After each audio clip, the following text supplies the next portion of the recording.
Ma'am, naka-video ma'am ako. Pakwento naman yung gawa ko sa washing machine mo. Kasi katulad ma'am yan, usapan natin, baka sira ang motor, di ba? Magbabayad ka para sa motor. Pero since nakita ko hindi sira ang motor mo, hindi ko sinabing sira ang motor mo.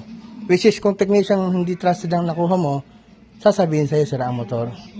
Ganun, di ba? Ma'am, pakwento naman ng konti. Thank you pa. Mabilis. Nagulat pa si ma'am. Ma'am, actually kasi very basic lang kasi ito. Automatic washing machine nga. Mabilis kong nagagawa. How much more pa yung mga manual lang. Ma'am, then binigyan ma'am ko ng 2 months warranty ha.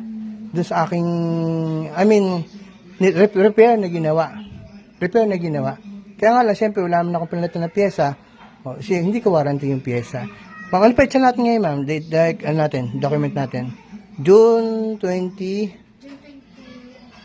June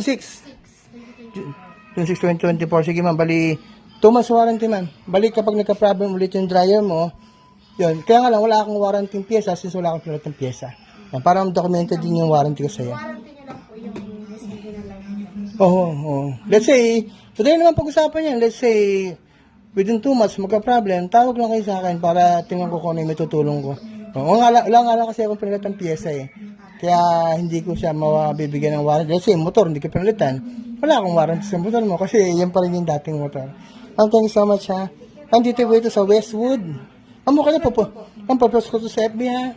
Para makatulong ka rin sa iba na matagpuan yung technician na hindi, yung technician na trusted. Thank you ma'am. Dito po ito sa Westwood 2, Lancaster. Salamat ha.